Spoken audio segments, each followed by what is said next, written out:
Good day, listeners. You've tuned in to More Than a Funeral, Voices of the Red River Valley, powered by Corsmo Funeral and Cremation Service right here in Moorhead, Minnesota. My name is Tom, and I'm going to be your host today. And whether you are listening on your computer, maybe your phone, car, any other kind of device, and possibly even your tractor or combine, we welcome you here to today's episode. We all know there are so many funeral-related podcasts of interest dealing with so many various issues, but our focus is going to be on the personal aspect of relationships and the multitude of interesting people and organizations that like to call the Red River Valley their home. And on occasion, we might push the edge a little bit, discuss some of those controversial issues. We all know what we're talking about. Red Jell-O. Is it appropriate to serve at church potlucks anymore, or is it a taboo subject? And there's so many other things such as hot dish, casserole. What's the difference between the two anyway? So, we invite you to sit back for a few minutes, grab yourself a blistering hot cup of Lutheran Church coffee, and enjoy the conversation. We are glad you stopped by to listen.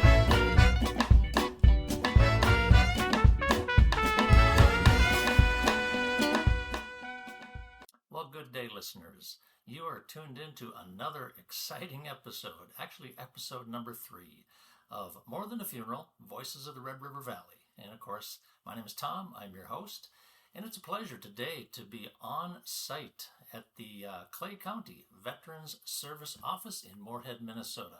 We're sitting here in what is called the Ultimate Honors Room, again at the Veterans Service Office in Moorhead, Minnesota, Clay County. It's my pleasure today to be having a visit with Jennifer Conklin and Curt, both representatives here, Clay County Veterans Service Office. And I will have to give a little background that I have in working with VSOs, as we say. I've been in the funeral business for many, many years, and my experience has been just really a wide range. And I have to say that I have always been very pleased with all the interaction we've had. When I started in this profession, I was way up in northwest North Dakota, working up in Burke County, and Ron was our Veteran Service Office up there. He served families very well, but they obviously didn't have the volume or everything that you do. And then coming down to Minot in Ward County, working with Mel there at the Veteran Service Office too, also again very, very helpful. Very appreciative, but I do know for a fact that as a funeral director, I know when to say no. When I say, we got to get on the phone, call up Curt, call up Jennifer, something like that. And so that's why we, today, we just want to scratch the surface more or less and talk about a few of the benefits that are available. And I will continually give a phone number that anybody listening, when they have further questions, can call and talk to Jennifer or Curt and get their questions answered, or at least point them in the right direction. But why don't we go ahead and just chat a little bit about kind of funeral-related benefits. Again, back in the day when I helped families, the closest Veteran Service Office was so far away. It was a lot simpler then. I could easily handle a veterans benefit application. I think it was either $150 or $300. Boom, boom. I would mail it in and they get the benefits. No questions asked. We easily helped with cemetery markers, of course, too. That's pretty simple. That we did all the time. But I would say 9 times out of 10 today, we at the funeral home, of course, can help start the process with procuring a flag for veterans. And we can start them with the marker application. But again, we will more than likely say, we need to talk to Jennifer or Curt because they have fantastic facilities here. We're sitting here in the honors room. As I look around, lots of great examples. But let me go ahead and just state one thing to kind of get this kicked off. I still hear occasionally families will call, and I won't go into great detail, but they say, we want a military funeral. We understand the government will pay for the whole funeral. And we go, oh, really? Okay, let's delve into that a little bit. And we, of course, explain to them what they will provide. But again, oftentimes there's a little misconception on what benefits are available. But I will just defer a little bit right now to Jennifer and Curt and just ask them just to give some thoughts on some benefits that they can offer or the government can offer that they can help with? Unfortunately, the VA does not cover the full cost of a funeral for a veteran, but they do have a reimbursement benefit for certain veterans. And we like to visit with families whether or not they qualify, because there's a range of benefits that the VA provides, everything from the burial flag that you mentioned, Right. to the VA markers, eligibility to use a VA cemetery, the burial reimbursement. We issue the Bronze Star flag holders out of our office. There's one on the wall right behind you. I see that. Those are provided by Minnesota Department of Veterans Affairs, and all veterans interred in a Minnesota cemetery are eligible to have one by their grave site. So we like to visit whether or not the family qualifies for a burial reimbursement. There's lots of other things they might qualify for. The burial reimbursement is only issued when the veteran was in receipt of compensation or pension, or they pass away in a VA facility under VA care. And the benefit ranges between $978 and $2,000. So it typically won't quite cover a funeral. Right. Yeah. And we do explain to families, you're right, if the veteran passes away in the VA hospital, or would it be, did you say under contract, say like they're at a nursing home somewhere, but Correct. contracted with the VA, so that would be involved too. Mm-hmm. But also, are there differences then if they're like receiving disability related benefits? Am I getting ahead of myself or ourselves here? No, you're right. That is a qualifying factor. So if a veteran passes away at home or in a private hospital, but they were in receipt of disability compensation or pension, they qualify for a reimbursement. Gotcha. Yeah. Fargo National Cemetery, I know you don't deal directly with them, do you? Oh, we do. You do. We actually schedule interments there too. You do? Okay. Yes, occasionally. Sure. You guys probably do a lot more than we Right. do, but sometimes we do. Oh, absolutely. There are many families that have maybe bringing in cremated remains, never a casket, of course, but they might be bringing in cremated remains as an example. The person died in Florida, Texas, whatever, and they call you directly, so therefore you do that. That's wonderful. Yeah. I didn't know that. It's good. Yeah. And that, to me, I mean, Fargo National's been open maybe about 4 years, just guessing, give or take. I think it opened right before COVID. Yeah. Maybe 5 years. Good timing. Yeah. Yeah. But for a full casketed burial at Fargo National Cemetery, and we tell families, because I'm involved in the advanced planning aspect at Corsmo, you're talking like about a savings of $4,000, potentially $5,000, because of course the grave liner is provided, the grave box as it's called, the grave space, the grave digging, the cemetery stone, all of those things provided for veterans. Of course, cremated remains, an urn in ground or above in the columbarium is a little bit less, but that just in itself is a tremendous savings as people are looking at doing a lot of advanced planning. One of the other things that I hear in talking with families when they do come in is the variety of military honors they might want. As an example, my wife's uncle, he was World War II, gunner in the Air Force, shot down, POW in Holland for a number of months, and when he came back to North Dakota, he just resumed life, and just that's what they did. And but what I'm getting at is he was fortunately fairly healthy, and he didn't really need a lot of the benefits available to him. However, later in life, he did. He came down to the VA Medical Center twice a year for his checkups for diabetes and all of that. And so, but he, I think, was like a lot of veterans, didn't either realize these benefits were available or just said, that's fine. That's for the guys that really need it, or just humble. And I bet you see a lot of that. Mm-hmm. Yeah. Yeah. Benefits?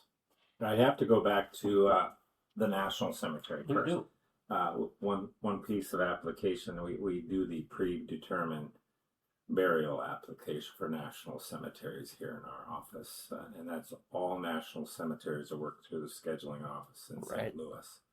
So we do those apps prior, and then they get approval letters sent to them. So then that relief is off their shoulders, their little relief saying we can be buried there if we choose to. So, and how that works is that if that person passes, the funeral home or they make the phone call to St. Louis, they're aware, they call the administrator of that cemetery who works then directly with the families to do the burial process. A number of the families that we work with in the advanced planning part say, I've called just exactly what you said, Curt. They've got their pre-approval. Is that maybe the right word for it? And it's kind of new to me. And I think I wasn't aware of this. And I have to, most of them understand, but not all of them do understand that, you don't have your space reserved yet and it's not marked out and all those things.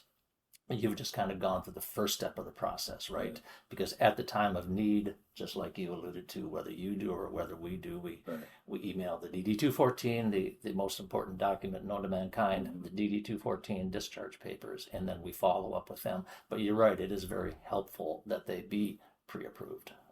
Because it gives them peace of mind, I'll bet. Just knowing that, oh, good, I only serve, an individual might say, gee, I only served for like 8 months and I didn't go overseas. And I don't know if I'd qualify to go up there. But boom, they very well could be. So it gives them peace of mind. But also it's interesting, the spouses, can be buried there as well, too. Mm-hmm. And it's not uncommon for the spouse to pass away first and then be buried in that grave space. Mm-hmm. And it's kind of a unique concept at Fargo National Cemetery is like at Fort Snelling and many national cemeteries, they're vertical, one on top of the other.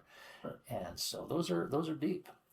That's a good piece of advice. We do the application for both the spouse and the veteran at the same time. Right. It's here. Yeah.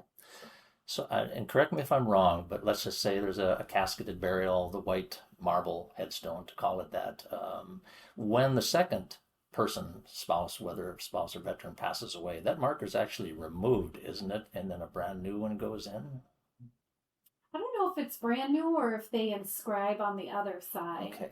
Yeah. But it's one on one side and then one on the other side. One more. In my understanding, because is the veteran is facing towards the road. Okay. So when you can drive, you see the vet. The non-veteran is on the other side. Interesting. Yeah. I didn't know that. Yeah. Well, Jennifer up at the National Cemetery is just, she runs a tight ship. Yeah. She's very helpful, communicates with us regularly. I think we get daily or weekly emails from her with the schedule. And so she does very well. And I'm very grateful. And if you want to touch on it a little bit before we talk about some other things, it's expanding. The cemetery is now expanding. It's incredible how quickly that is filling. And that's probably what they planned on, but you can't start too big. But they're expanding now and putting in office building possibly in the ever important restrooms. Have those on those winter burials. I think the coldest burial I've ever been on in 40 plus years was at Fargo National Cemetery because it sits up on that hill, and thankfully they built that nice little shelter, or at least put the bricks up and a little bit of a wall there. So, but that can be a cold one. But they're expanding. Can you give any insight on the expansion process, or maybe that's Jennifer's at the cemetery's responsibility? Yeah, Jennifer Leader would be the expert on the expansion, but I know that they planned for the capacity to be able to perform many interments for decades to come. So folks shouldn't be in a hurry to get into the cemetery. Right. It'll definitely, we'll be doing burials for many years out there. But yeah, there's been a lot of demand for that cemetery, which is great. It's beautiful. It's such a nice resource for people. It is. Yeah. I remember shortly before it opened, maybe within the year, we had people passing away, cremated remains, and they said, can we keep them? Can you hold on to them until it opens? And then we'll go in. So they probably had a big rush there to start with. But full caskets now, all of the grave liners are down in the ground, aren't they? Are you familiar with that? Yeah, that's a unique idea. All they have to do is dig down and open and put a casket in. So saves a lot of time. Mm-hmm. So I wanted to back up, if I could, to your question about veterans being eligible for benefits and not wanting to take something from another veteran, because we still hear that sometimes in our office. And especially for VA healthcare, it's really important to dispel that myth, because the more enrollments the VA has, the more the budget they're allotted. So it's actually very helpful for veterans who don't necessarily need VA care and have their own private health insurance to enroll in our VA, because it expands the VA's budget, and the VA can bill their private insurance for non-service connected disabilities they receive treatment for. And so that way they're able to capture some dollars too to help serve other veterans. So it actually helps fellow veterans, for veterans to enroll at the VA, whether or not they truly need to utilize that care. And so we want veterans to be accessing their benefits. It provides insight for our government and for the VA to understand what the need is. Your comment about budgeting or planning, I hadn't thought about that. Yeah. Somebody, in the higher ups have to figure out how much money we need, and if nobody is enrolled or plans on it, it's like, well, I guess we don't need much. Exactly. All of a sudden, boom, whammy, we do. It goes back to the grants we apply through, use or lose. Yes. Good point. I don't use it all. If we don't use the VA, we might lose some cares or some departments, right? Because the funding isn't there. Yep. And they're continually adding whole health, chiropractor, acupuncture. I mean, there's so many departments now. Wow. But that is because the enrollment's going up. Okay. So funding is available. So okay. we go back to the question: give it to someone else that deserves it. Well, we all deserve it. Right. We wore the uniform. If you're in there. Also, on top of the numbers and funding, I had to overcome that question when my Vietnam vets, they're the older folks, give it to someone else that needs it. I don't need that, but I tried to come up with an answer that would make them feel like they're still providing for their family when they're gone. And in some cases, that disabilities, their service connections that we can get into a little bit, can help the widow when they're gone. With the DIC, or I call it short widow's pension, they get some compensation every month. So, and then they feel more, yes, I'd like to do that. I'd still like to help my spouse or the widow and when I'm gone. So kind of puts it outside that it's not about all them now. It's about family. So. And they're entitled to that, because the sacrifices that the veterans, men and women, have made are amazing. Right. And for not to take advantage of that is really unfortunate. That's right. I mean, both of my parents were veterans. I mean, my mother was a veteran. She was a physical therapist in France during World War II. And my dad was in the Philippines, South Pacific in World War II, and both Legion commanders and full military honors and things like that. My mom was a bugler for many years up in Minot. She played the taps for hundreds of veterans. But they too, being up in Minot, they didn't really probably tap into a lot of the benefits that could have been available. I mean, speaking from experience, a close family member of mine is having some hearing difficulties because he's been in Iraq and, and I don't think he's pursuing that because it can humble, but we keep urging him to go talk. And like you just said, Curt, to Jennifer, at least enroll. Is that the right word? Yes. Enroll, and so they can plan on something. Yes. Most of the time it takes a family member. I've had vets sit in with their spouse. Yeah. With a daughter, with a son that has brought them in. And we're grateful for that because they don't want any part of it, but the family sees it. Yeah. So that's why they're in front of us. Yeah. I don't really think there's too terribly much more we can talk about regarding funeral-related information. Obviously, anybody can call Cosmos to get the basic questions answered. But again, the phone number here at the Clay County Veteran Service Office is 218-299-5041. Do I have that right? Correct. Okay. And call there not anytime, but most anytime. But yeah, we can kind of get off topic of the veterans funeral related matters, things like that. But I know you were kind enough to send me some information regarding some benefits that all veterans are entitled to, and then some veterans are entitled to, and then including spouses and things like that. And I'll just kind of try not to bother you too much. I'll just let you talk about what you think is important, what the listeners of this podcast need to know, and I'll maybe interject a few questions. I hope that's okay. Yeah, sure. Sounds good. We want veterans to know that everybody is entitled to, all veterans are entitled to some benefits, mostly death benefit related, like the burial flag. But Minnesota Department of Veterans Affairs also provides a lot of programming to support our veterans, including a contract with Lutheran Social Services to provide free personal, family, or financial counseling. Okay. So all veterans can access that and their families. We conduct general benefits counseling appointments with veterans to look into whether they qualify for any disability compensation, pension.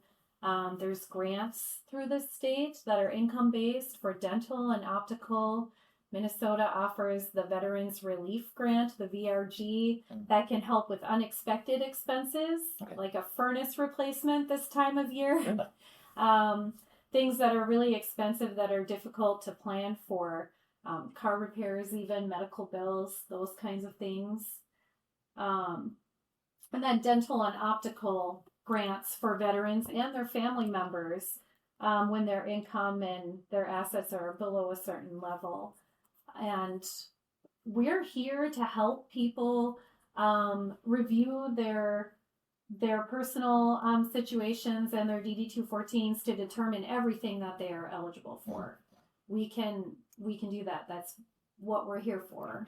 One thing I've noticed, and I'm sorry to interrupt, but one thing I've noticed in talking with the families that we work with is when we have them call you, it's not, and if there's any IRS agents listening to this, nothing personal, but it's not like we're telling them to call your IRS agent because they have some questions for you. It's like, uh-oh. No, when they call you, it's welcoming. You want to help them. You want what's best for them. And IRS agents do too, to an extent. But it's not as fearful. Yeah. I think we're a lot more friendly than your average IRS agent. Yeah. So we have to insert a disclaimer on Corismo Funeral and Cremation Service. We have nothing against IRS agents. So. And no two veterans are alike. It's we have to hear their story, their scenario. It rolls around in our head what direction we need to go, left or right. What they need. Do they need housing? Do they need utilities? Do we do mostly 85-90% disability compensation, service connection with the VA? I'll go into a little bit of that, but that's linking an injury that they might have sustained in service that continues to be a chronic problem. And that can be either direct service connection, meaning that there is proof and evidence, factual stuff that they have it in their service treatment records, and they still have a chronic problem that they're dealing with that same issue today. There's presumptives, and those are usually those are diagnoses that are conceded by the VA for each conflict. So your Vietnam vets have some, all the way up to the current PACT Act that they just opened up. Is it a year now? A year and some change? 2 years? Okay. It's been a while. It just seems like yesterday. But Gulf War vets now have these presumptive conditions. Okay. And that means if you have the diagnosis and you have the location, we submit that claim. Okay. And then you can branch off. The third one is secondary conditions off of a primary that you've got service connected for. So a few ways, many things rolling through our head when we sit in front of a vet, which direction we're going to go. How we can never tell you how we're going to end an appointment. I mean, it could start off with just, I want to talk to Jennifer or Curt. Yeah. That turns into a predetermination burial application, a kid going to college, and then a disability compensation application. We can do one, nothing, 3, 4, 5 things when they're done. I'll bet a lot of your, I don't want to call them clients, veterans, let's call them veterans, take several visits. There's probably very few that come in, knock on the door, come in. And there are some, I'm sure, but I bet you have to start the process, and then they have to come back, and then they have to come back. So it takes numerous visits. Yeah, there's quite a bit of that, and primarily boils down to like we need more paperwork. Yeah. We need more tax information for a grant. Get your banking. A lot of it play in disability compensation rules. Do you have your records? Do we have to go get your records? Right. So it takes one, and then we move them out 30 days and reschedule them again. Yeah. So sometimes 2, 3 visits, and then when it's all done, we visit with them again. Yep. To go over their benefits and eligibility for state and federal benefits. And as a veteran yourself, you probably see some men and women come in that just want to talk.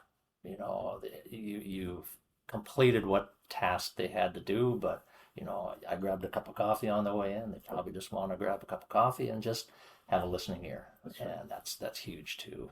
Yeah, you know, when we started this, Jennifer's been here 15, me 10, but wow, they didn't tell us that we are a counselor and we're an accountant, and we're I think movers, you know, and air conditioner putter-inners, mechanical. Well, I saw as I was waiting in the lobby, I saw a great sheet on the wall there that you're joining with Shields with providing snowblowers, or at least somehow getting snowblowers. So you do a lot outside of this building. Yeah. Outreach is we do a lot. Yeah. We try to, and that boils down to, and the articles in the paper, this radio, we don't have I have a zero budget for advertising. Right. You know, just our pamphlets and our cards, but to get out, make people aware, because we still got people that come in, I didn't know you guys existed. Right. You know, and that's many years this office has been here. That's many years VSO's been in the state. Yep. And that's the last thing I want to hear. Yeah. So I'm constantly talking. We don't even have to, they know us, and we're at the gas station. Yeah.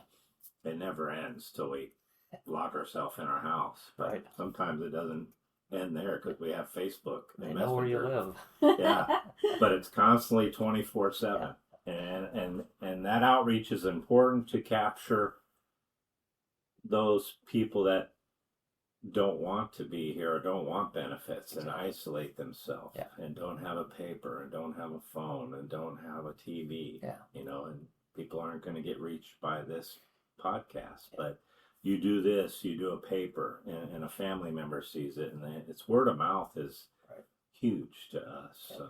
People caring for one another. That's right. That's what it comes down to. And that's how you're going to get them. Yeah. What you described, your workload, if you want to call it that, is a lot like us. One of the phrases I like to use when people ask, what do you like about your job? And I said, well, we do the same thing every day, but it's different. You know, we work with families who do all this. Right. But every family is different. They've got different situations. They've got different family, different environments. And so that's a lot of what I'm hearing there as well, too. Absolutely. Yeah. And of course. Everything is different. Yeah. You know, it's funny you say that because we each have calendars with things we're supposed to accomplish. And I can guarantee you, just this week, probably every day at 4 o'clock, I ain't getting none of that done. You know, just everything popped up, and this is a Friday, and it's our catch-up day, and we've had 2 walk-ins, and I got one after I meet with you, and then a crisis, the property tax crisis. So I mean, you just never know. Never know. That keeps the spice, though. Right. So, it's so rewarding. Thank you. That was going to be my next comment, was that it's very rewarding, but yet you do, as we do in our profession, you do kind of have to develop a little bit of a wall of separation. You know, you can't, you want to be involved with the families, and you are, but yet there comes a time when you said, Curt, the door's closed, and you go home, and you got to try to have to park it to some extent. We do that. Not very well. No. Right. No. You know, we get our emails on our phone. Oh, and then Isn't It technology, beeps. And isn't technology you're like, wonderful? wait, Oh, I'm yeah. not going to answer it. Right. I mean, Jennifer just went on a cruise, so internet was kind of out. It's probably But she me. ported. What do you come into port when you're done? Mm. Boom, boom, boom. Hey, Yeah. can you send this off? You know, she's working. I'm like, what are you doing? On my balcony on the That's cruise right. ship. She was. But to me, that just speaks volumes in that you care what you do. That's right. Oh, It's yes. it's not, you're not working retail at JCPenney No. where it's like clocked out and I'll see you guys on Monday. Right. No, so you do have to try to have those walls, but there's always cracks in the walls. That's right. There are Yeah. cracks There all are over the many, walls. many things we both, Yeah. all three of us do behind the scenes that Yep. the vet's not aware. Yep. With their rating decision. We've already read it. We've already argued it. We've already Teams messaged someone regarding it without even calling them Yep. first. So Yeah. there's a ton of stuff that goes into each client. Each And vet. it does. Working with the public. Yeah. Yeah. Well, I am going to have to excuse myself so I can cover the front desk. Absolutely. But, Curt, I'll let you continue and Yeah. I think we got Thank you all very the much. technical stuff Yeah. out of the way. Thank you, Jennifer. Yeah, Thank yeah. you very Thank you much. for having me. Absolutely. No, we'll just wind up with a couple of quick questions and we'll get on with the day. It on this sheet that I was given, it talks about, benefits available such as dental, optical, things like that. Is that more or less Jennifer's responsibility? No, we do. We both do that. That's a state income-based benefits. Okay, So there there you is. I won't go over the numbers, Yeah. but there's monthly income requirements to meet that. Okay. But they are available. You can only get VA dental if you're 100% permanent in total. So the Okay. top I see. highest percentage. Otherwise, if you're 100%, 100% disability? yeah, I mean- 100% disability, Okay. VA disability, but permanent in total. There you go. PMT, and the vets would know what that is. But if Sure. you're 100 or below, 100 not permanent total and below, you cannot receive dental at the VA unless it's an emergency Of course. situation. Okay. And then we have those grants here if the income meets the threshold. Okay. One thing I see again on this list is maybe touch briefly on children of veterans, whether they're deceased veterans or the children under age of 18. Plenty of benefits available to dependents. I guess that's the right word of the veterans. Is there anything you think is important to mention there, Curt? Kind of in my world, Jennifer handles most of the dependent. In my world, the dependent can be added to the Veterans Award, Okay. going back to if they're higher than 30% Okay. service-connected VA disabled. But it all boils down, in that case, the percentage-wise. Okay. But it's fascinating. Again, I'm not a veteran, but I just see, there's benefits available for, education, employment. I was going to touch briefly on the Lisbon, the North Dakota Veterans Home. Beautiful. I was down there just about a month ago, Yeah. and just gorgeous. Yeah. And as I was walking down the hallways, seeing the displays there too, just amazing, the effort that went into that. And as I was walking by, as I was going down there to see a gentleman, just seeing the other veterans, playing cards, watching some TV. I think they're even shooting some pool. Yeah. It's just a great environment and just a blessing to have that available down in Lisbon. Right. Yeah. And we use a lot. It's Fergus Falls. Sure. And then Oh, yeah. Bemidji just opened. Okay. About a year ago. Okay. With theirs. But, the camaraderie, and we're all vets in here. Yep. I mean, you can go to lunch there or the snack time, and it might be the same story every day, but Right. it's truly stories. You just sit there all day and have a snack with them. And Because they have something in common that us as not veterans Yeah. can't understand. most definitely. Yeah. And, they're all tracking, they're all understanding what's yeah. going on. And Yeah. you get Navy together, Army, Marine, and the Air Force at the same table. Have any brawls? Oh, it's just fun. It's just fun. No tables turned over. And that goes back to the VA healthcare. You know you're going there with your brothers and sisters. It's a family thing. The stories in the waiting room for your doctor. You can tell who's what they did in the service. And most of them have hearing problems, so it's very loud. So everybody hears it. Sure. But it's not just the plexiglass. Yeah. Before you go see your doctor, you know everything about at least 3 or 4 people in that waiting room. But that's what it's about. Exactly. Yeah. Even just sitting in the waiting room, you've got that camaraderie. That's right. Yeah. And you feel more, I feel safe there. That's a good point. Because I think anybody to my left, my right, my front would protect me if something happened in there. They got your back, as you say. Just like when we served. Right on. Amen. Yeah. Well, I really don't have an awful lot of other questions that I can think of, Curt. You've been very gracious to have me here, and Jennifer being here too. And just once again, I just will have to reiterate, please call the Veteran Service Office if you have any questions. They're in North Moorhead up on 11th Street, right next to the courthouse. Yes, safe to say. 715 11th Street North. Yeah. And the phone number 218-299-5041. And if you have to leave a message, they will catch it. I know that for a fact. We work with them very closely. But I'm very gracious on this cold December morning. It's about, I think it's about 5 above, so we're having a little bit of a heat spell here.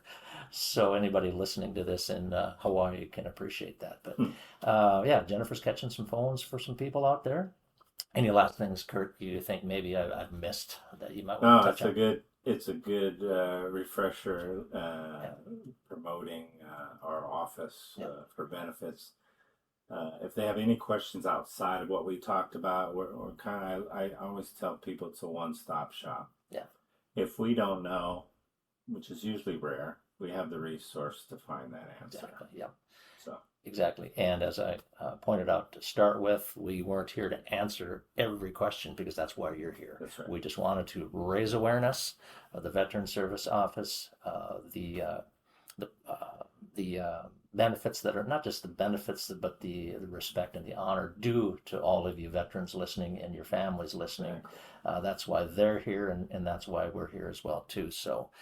Thank you, folks, for listening today, and we're here just about a week or so before Christmas, so have a Merry Christmas, and we will be dropping, as they say, this episode on January 1st, so hope you had a Merry Christmas, I guess is probably the most appropriate thing, too. So thank you again, Curt, and thank you. Appreciate your time.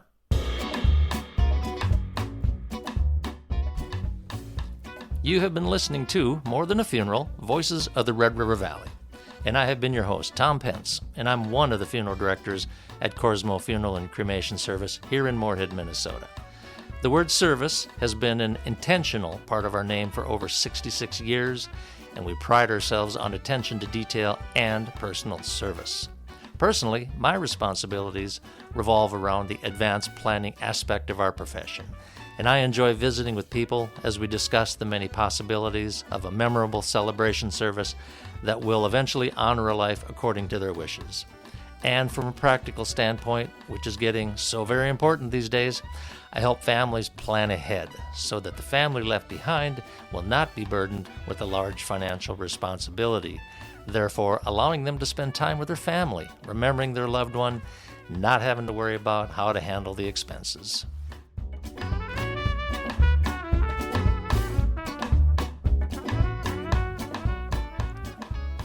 Asset protection is also a very real issue these days, as many care facilities can cost several $1,000s a month, depending upon the level of care.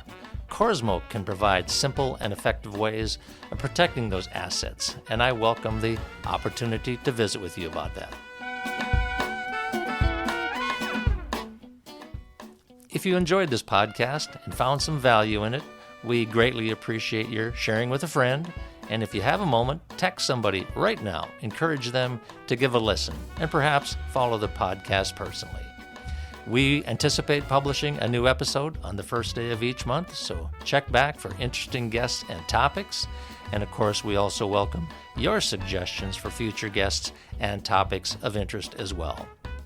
So thank you for listening. And if you want more information and actually want some free estimates or just have questions, contact any of the directors at Corsmo Funeral and Cremation Service.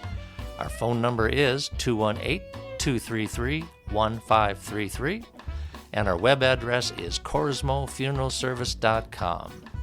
Thanks again for listening, and from all of us at Corsmo, have a great day.